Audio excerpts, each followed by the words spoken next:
유다 자손의 지파가 그들의 가족대로 받은 기업은 이러하니라.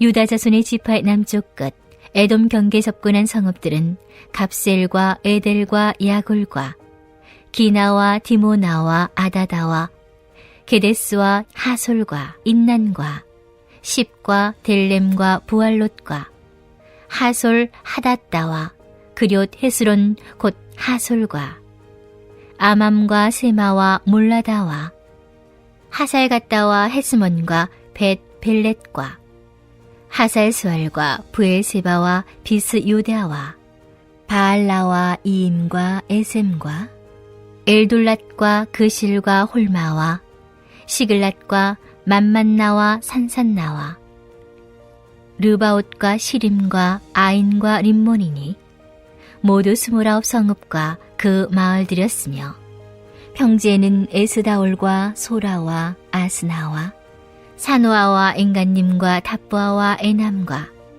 야르뭇과 아둘람과 소고와 아세가와 사하라임과 아디다임과 그데라와 그데로다임이니 14성읍과 그 마을들이었으며 스난과 하다사와 믹달갓과 딜란과 미스베와 욕두엘과 라기스와 보스갓과 에글론과 갑본과 라맘과 기들리스와 그데롯과 벳다곤과 나아마와 막게다이니 16성읍과 그 마을들이었으며 림나와 에델과 아산과 입다와 아스나와 느십과 그일라와 악십과 마레산이 9성읍과 그 마을들이었으며 에그론과 그 촌락들과 그 마을들과 에그론에서부터 바다까지 아스돗 곁에 있는 모든 성읍과 그 마을들이었으며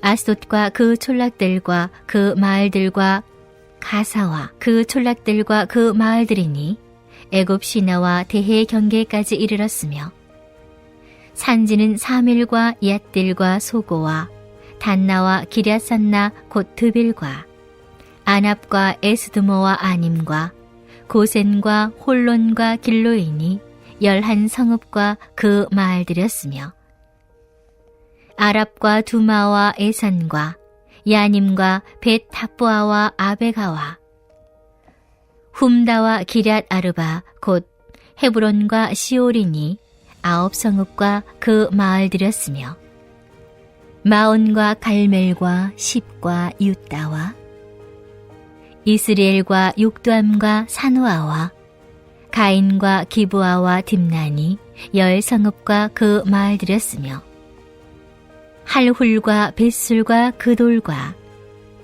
마아랏과 벳아노트과 엘드곤이니 6성읍과 그 마을들이었으며 기랴바알 곧 기럇 여아림과 랍바인이 2성읍과 그 마을들이었으며 광야에는 벳 아라바와 밑딘과 스가와 닙산과 소금 성읍과 엔게딘이 6성읍과 그 마을들이었더라. 예루살렘 주민 여부수 족속을 유다 자손이 쫓아내지 못했으므로 여부수 족속이 오늘까지 유다 자손과 함께 예루살렘에 거주하니라. 오늘도 말씀으로 하루를 여시고 또 말씀으로 하루를 사시는 우리 성도님들을 주님의 이름으로 사랑하고 축복합니다. 오늘 본문은 유다 지파가 기업으로 받은 성읍들에 대한 나열로 이루어져 있습니다. 이렇게나 많은 성읍들을 나열한 이유는 단순하게 그 성읍의 지리적 위치를 확인하고자 하는 목적이 아니라 하나님의 약속은 말로만 그치는 것이 아니고 실제 이 땅과 성읍으로 성취된다라고 하는 것을 보여주고 강조하기 위함입니다. 여러분, 오늘 말씀을 통해서 우리가 알고 깨달아야 하는 것은 우리에게도 말씀하시는 그 하나님의 약속은 반드시 성취되며 또 우리가 하나님을 믿는 것, 하나님께 기도하고 하나님과 교제하는 소위 이 기독교 신앙이라고 하는 것이 그냥 뜬구름 잡듯이 추상적인 것이 결코 아니라는 것입니다. 우리 삶 가운데서 구체적으로 하나님의 도우심과 일하심이 나타나고 증명된다라고 하는 것을 알아야 하는 것입니다. 그래서 믿음은 바라는 것들의 실상이다 라고 할 수 있는 것이죠. 바라기는 우리 성도님들의 삶에도 오늘 유다 지파처럼 하나님께서 주시는 그 믿음의 열매가 기업으로 풍성히 임하기를 간절히 축복합니다. 아멘. 그러나 오늘 본문 마지막 절에 보니까 아쉽게도 유다 자손이 예루살렘 주민 이 여부스 족속을 완전히 몰아내지 못한 내용이 기록되어 있습니다. 약속의 땅 이 가나안을 정복하면서 끝내 예루살렘의 여부스 족속을 몰아내지 못했다라고 하는 것은 물론 오랜 정복 전쟁으로 인해서 물론 지친 것도 있었겠지만 어쨌든지 이 하나님의 약속이 완성되기까지는 이 믿음의 여정을 걸어가면서 사명을 감당함에 있어서는 한순간도 긴장의 끈을 놓지 않고 고삐를 늦추지 않고 끝까지 완주하여서 완성하는 그날까지 포기하지 말아야 함을 강조하고 있는 것입니다. 오늘 본문에 쓰인 대표적인 강조법이 바로 대조법입니다. 유다 지파에게 약속하신 성읍들을 내어주신 그 하나님의 완전하심. 그러나 여부수 족속을 끝내 몰아내지 못한 그 인간의 불완전함, 즉 하나님의 신실하심과 인간의 연약함을 대조하면서 강조하고 있는 것이 바로 오늘 본문의 내용이라고 할 수 있겠습니다. 오늘 본문은 유다 지파가 받은 땅을 동서남북 경계까지 자세하게 기록하고 있습니다. 네겝 지역의 성읍들, 또 평지에 있는 성읍들, 또 산지에 있는 성읍들, 심지어 광야에 있는 성읍들까지 대충 세어보니까 무려 122개의 성읍들을 꼼꼼하게 나열하고 있습니다. 사실 이 성읍들 중에 한 58개 정도의 성읍은요, 다른 성경 어디에도 등장하지 않는 지명입니다. 또 69개의 성읍은 여호수아서 이외에 다른 성경에는 등장하지 않는 여호수아서에만 나오는 지명들입니다. 또 심지어 역사적으로 정확한 지리적 정보를 알기 어려운 그런 성읍도, 그런 지역도 많이 있습니다. 그럼 그럼에도 불구하고 이처럼 방대한 성읍을 기록한 이유가 무엇일까요? 그것은 이 유다 지파가 얼마나 중요한 지파인지를, 그 중요성을 나타내려고 하는 것임을 우리는 알 수가 있습니다. 우리가 이스라엘을 둘로 나눌 때 북쪽을 이스라엘, 북이스라엘, 남쪽을 남유다라고 하잖아요. 이렇게 나누잖아요. 이렇게 나누어졌잖아요. 이렇듯 남쪽 지파들을 대표하는 것이 바로 유다 지파임을 알 수 있는 것입니다. 오늘날에 유대인들이 여러분 얼마나 뛰어난 민족인지는 다들 아시잖아요. 그 유대인 할 때의 그 유대인이 바로 이 유다 지파에서 이름이 이어져 가지고 유대인이 된 것입니다. 그들이 스스로 자신들이 우월한 지파임을 누구보다도 잘 알고 있겠죠. 그러나 오늘 본문 마지막에 유다 지파가 여부스 족속을 쫓아내지 못한 아쉬움이 남는 것처럼 정작 오늘날의 유대인들은 하나님께서 보내신 그 구원자 메시아 예수 그리스도를 인정하지 않고 받아들이지 않고 믿지 못하고 있습니다. 오늘 본문의 말씀을 이 구속사적인 관점에서 볼 때도 하나님께서 유다 지파를 얼마나 사랑하시고 택하시고 은혜를 풍성히 주셨는지 알 수가 있습니다. 실제로 이 유다 지파를 통해서 우리 예수님께서 이 땅 가운데 오신 것 아니겠습니까? 그럼에도 불구하고 이 유대인들은 외적으로는 많은 성읍들을 기업으로 받았다고 자부하고 선민이었다라고 생각할지 모르지만 신약의 그리스도 예수를 믿지 않으니 지금이야 그냥 그들의 삶은 빛 좋은 개살구요 회칠한 무덤 아니겠습니까? 많은 성읍을 기업으로 받았다고 한들 구원받지 못하면 무슨 소용이겠습니까? 마태복음에도 1장 1절부터 또 2절에 이르기까지 또 그 쭉 예수님의 계보가 이어지는데 그 예수님의 계보를 쭉 보면은 야곱의 12자녀들 중에 유다 지파를 통해서 예수 그리스도께서 태어나셨음을 말해주고 있잖아요. 이처럼 성경은 구약과 신약, 성경 전체를 통해서 하나님의 뜻과 그 계획하심이 연결되어 있습니다. 창세기 12장에서 아브라함과 언약하신 그 하나님의 약속이 오늘 본문에 많은 땅을 기업으로 받은 그 유다 지파를 통해서 성취된 것입니다. 또 구약에 예언된 그 메시아가 신약으로 넘어오면 예수 그리스도께서 이 땅 가운데 화목제물로 오셔서 인류의 구원을 위해서 십자가 지심으로 하나님은 그 구원의 약속을 이루시는 신실하시고 사랑이 많으신 하나님이심을 증명해 보이시고 나타내 주고 있는 것입니다. 이러한 약속의 하나님, 그 신실하신 하나님의 약속대로 우리 주님께서는 꼭 반드시 다시 오실 것입니다. 여러분, 그때 반드시 이 영원한 하나님의 나라의 언약이 완성될 것입니다. 정작 유대인들은 알지 못하는 이 복음을 우리가 어떻게 우리 같은 죄인이 하나님의 은혜로 알고 믿게 되었을까요? 이것만 생각하면 참으로 얼마나 감사한지 모르겠습니다. 이것이 바로 하나님의 선물, 하나님께서 주신 은혜입니다. 여러분, 그렇기 때문에 우리는 늘 깨어 있어야 하고요.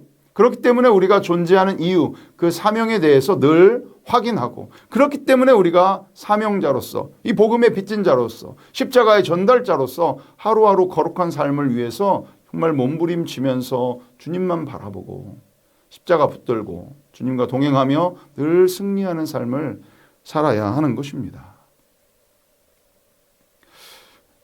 여러분, 오늘 본문에서 하나님께서 이 유다 지파에게 약속하신 많은 성읍들을 주신 것처럼 이 믿음이라고 하는 것은요, 머리로만, 그냥 생각으로만, 마음으로만 끝나는 것이 아닙니다. 믿음은 믿는 자의 실제 행동을 통해서, 삶을 통해서 이루어지고 성취되도록 하나님께서 은혜 주시는 것입니다. 우리가 그동안 여호수아의 말씀을 계속 묵상하면서 여호수아, 그 이스라엘 백성들이 승리할 수 있었던 그 비결을 한마디로 요약한다면 순종이었습니다. 말씀대로 실제 삶을 통해서 행동으로 실천하는 것, 그것이 바로 순종 아니겠습니까? 여러분, 여호수아가 요단강을 건널 때 어떻게 건넜습니까? 그냥 갈라져서 마른 땅을 건넜습니까? 그거 아니잖아요. 믿음으로 강물에 발을 내딛었을 때 그 요단강이 갈라진 것입니다. 여호수아 3장 8절의 말씀을 제가 한번 읽어보겠습니다. 너는 언약궤를 맨 제사장들에게 명령하여 이르기를 너희가 요단 물가에 이르거든 요단에 들어서라 하라. 강가에 들어서면 물에 그냥 들어서라 하라. 15절과 16절도 제가 읽어보겠습니다. 요단강이 곡식 거두는 시기에는 항상 언덕에 넘치더라. 궤를 맨 자들이 요단에 이름에 궤를 맨 제사장들의 발이 물가에 잠기자 곧 위에서부터 흘러내리던 물이 그쳐서 사르단에 가까운 매우 멀리 있는 아담 성읍 변두리에 일어나 한 곳에 쌓이고 아라바의 바다 여매로 향하여 흘러가는 물은 완전히 끊어짐에 백성이 여리고 앞으로 바로 건널세. 할렐루야. 아멘. 믿음으로 발을 물에 담궜을 때 요단강이 갈라진 것입니다. 믿음의 실천과 행동이 있었던 것이죠. 오늘 본문에서 유다 지파에게 주어진 이 122개의 성읍도 여러분 말씀드린 대로 그냥 주어진 게 아니었습니다. 가나안 땅은 약속의 땅으로 신실하신 하나님께서 분명히 주실 것이지만 믿는 자들의 그 믿음의 용기와 두려움 없는 강하고 담대한 믿음의 실천과 헌신이 있었을 때에 비로소 성취되는 것입니다. 여러분, 두려움은 믿음의 반대말이잖아요. 믿음이 없을 때 두려움이 생기는 것 아니겠습니까?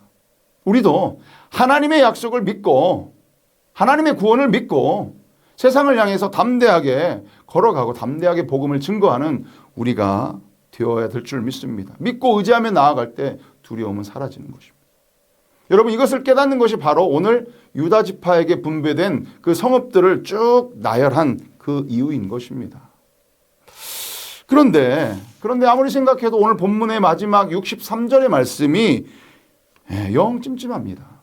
유다 자손이 여부스 족속을 쫓아내지 못하였으므로. 여러분, 여부스 족속은 가나안 7족속 중에 하나였습니다. 여호수아와의 전투에서 패해서 한 차례 쫓겨났으나 예루살렘에 계속 거주하면서 그들의 건재함을 과시했던 것입니다. 물론 유다와 베냐민이 합작으로 연합해서 물리칠 수도 있었을 텐데 결과는 실패했습니다. 오늘 본문의 내용을 그냥 유다 지파가 여러 성읍들을 하나님의 은혜로 기업으로 얻게 된 참 훈훈하고 성공적인 스토리로 마무리를 지었으면 얼마나 좋았을까요? 근데 왜 하필 하나님의 약속의 성취 뒤에 이 여부스 족속을 몰아내지 못한 그 유다 백성의 실패를 마지막에 이렇게 언급한 것일까요?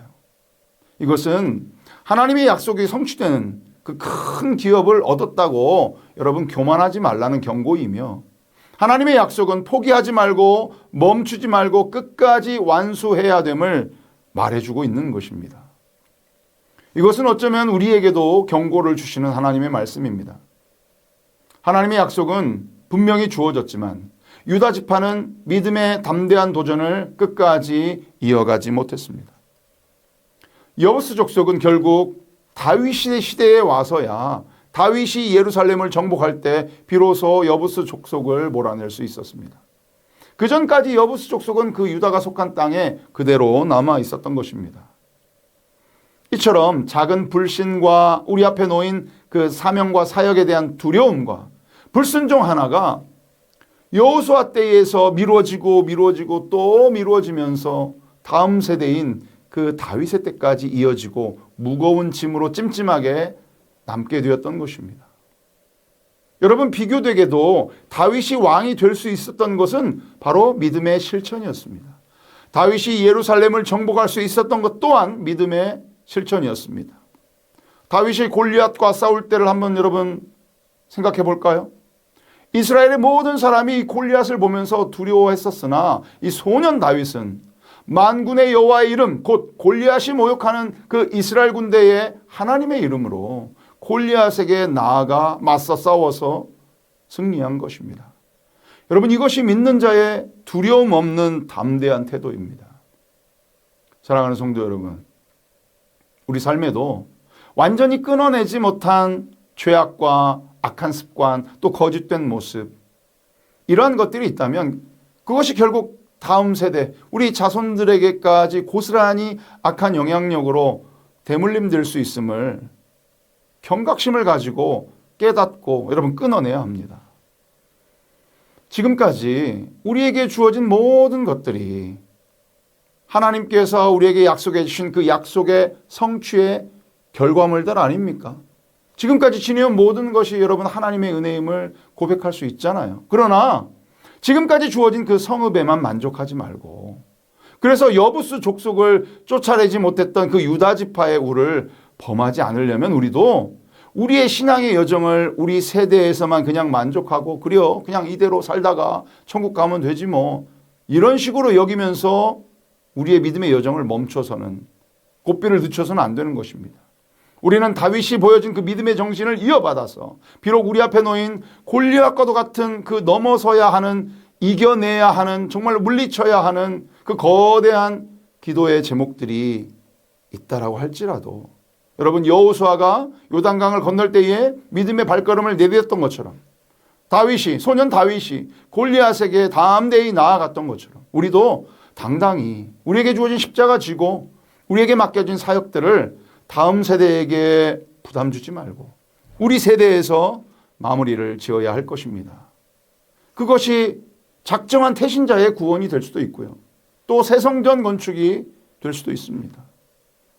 여러분 주님이 우리와 함께 계시고 주님이 약속하셨으니 반드시 이루실 줄 믿고 여러분 기도하면서 담대히 나아가시는 우리 모두가 되시기를 주님의 이름으로 간절히 축원합니다. 오늘도 우리에게 주신 오늘의 이 말씀을 여러분 기억하시면서 우리 함께 하나님의 그 언약의 성취와 또 끝까지 이 믿음의 정을 놓지 않겠다라고 다짐하면서 함께 기도하겠습니다.